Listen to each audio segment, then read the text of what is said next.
Bonjour, je fais cette petite vidéo pour alerter sur une information inquiétante qui nous est parvenue ce matin.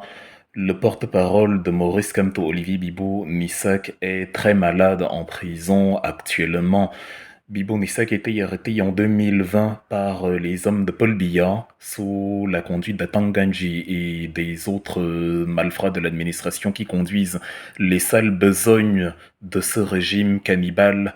Et il a écopé de 7 ans de prison. On l'a arrêté chez lui en présence de sa femme, de ses enfants, et je peux vous assurer que ceux-là même qui l'ont arrêté ne peuvent pas aujourd'hui vous fournir de justificatifs concrets de ce qu'est le crime d'Olivier Bibo-Nissak pour qu'on lui donne 7 ans, un septennat entier. Ils ont laissé mourir il y a quelques années Hervé Ndageo dans une prison à Douala lors d'une épidémie de choléra par manque de soins dans une insalubrité totale. On a vu mourir Sylvain Swop après une lésion au bras, une fracture au bras. On le voyait en parfaite santé. Quelques jours plus tard, il est mort dans des conditions inexpliquées jusqu'ici. Ils ont laissé mourir de nombreux prisonniers comme ça dans un contexte qui ne peut pas être expliqué rationnellement. Ils ont laissé mourir Martinez Zogo qui criait au secours et où les gendarmes l'ont vu se faire capturer et n'ont rien fait. On a transformé le régime du Cameroun en une horde de vampires qui se repaissent, qui se réjouissent et qui vivent du sang de la jeunesse camerounaise pour que eux puissent vivre 100 ans, 200 ans.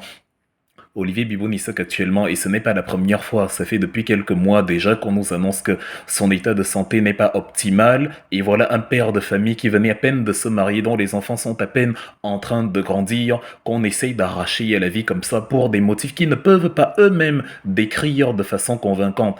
En parallèle, il y a Hervé Bobda, un violeur, un proxénète, un criminel, un pédophile, un tueur, qu'on ne fait que dénoncer depuis plusieurs jours, et personne ne dit rien. Atanganji et ses hommes, Samuel Vondoyolo, tous ces gens-là de l'administration dont les noms se retrouvent dans des circuits obscurs, ils ne font rien, ils ne disent rien. On nous explique ça et là que les victimes n'ont pas déposé de plainte. Je ne sais pas s'il y avait une plainte quand on y allait arrêter Maurice Kamto chez Albert Nzongan sans mandat de perquisition, sans rien du tout. Je ne sais pas si ça obéissait à une quelconque procédure quand on les a pris de Douala pour Yaoundé. Je ne sais pas si les gens qu'on arrête au Nozo, les journalistes, les Samuel Ouazizi qu'on va torturer et tuer dans les prisons à Yaoundé. Je ne sais pas si la constitution camerounaise autorise le traitement inhumain des citoyens de cette manière-là, en outrepassant toutes les procédures. Donc, je viens ici insister et sonner la sonnette d'alarme. On ne sait pas si cet imbécile de Hervé Bobda possède des sextapes ou des, je sais pas, des vidéos, des orgies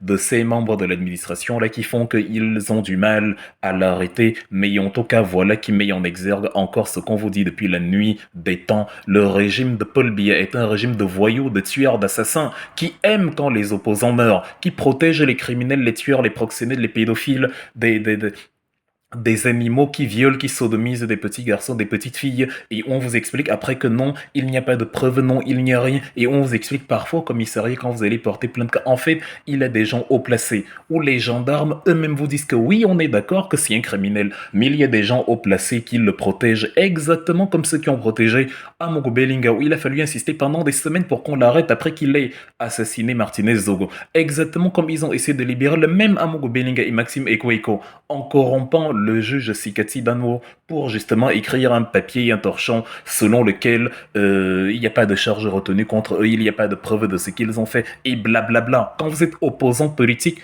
vous êtes plus proche de la mort que quand vous êtes un violeur, un assassin, un tueur d'enfants, un tueur d'avenir.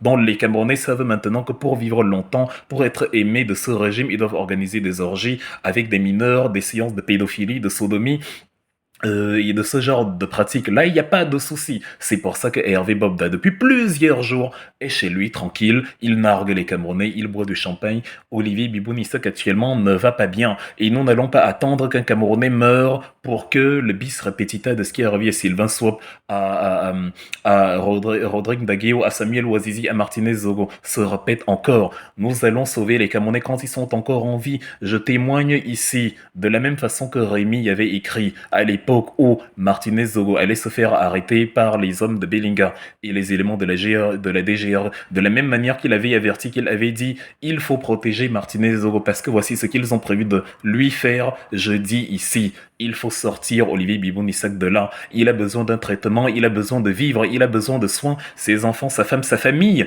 a besoin de lui. Il n'est pas question que des gens qui n'ont rien fait à personne perdent la vie, pendant que des sorciers qui, on ne sait pas par quelle sorcellerie, les Atanganji sont arrivés au gouvernement, ils se la coulent douce et vivent une vie de luxe que les criminels qu'ils sont ne méritent pas de vivre. Donc je dis ici, sortez Olivier Biboun-Issac de l'âge alerte, la terre entière, l'Afrique, le reste du monde, les Camerounais, le peuple, tout le monde. Je dis, Olivier Biboun-Issac doit être sorti de là. Tous les prisonniers qui n'ont rien fait, qui sont arrêtés pour leurs opinions politiques, doivent être sortis de là, doivent bénéficier d'un cadre de vie qu'ils méritent, doivent bénéficier de soins s'ils sont malades, parce que l'argent du contribuable doit bénéficier à tout le monde. Il est hors de question que des gens se repaient sur la vie des Camerounais. Et il est hors de question que des criminels comme Bobda continuent de sévir. Hors de question.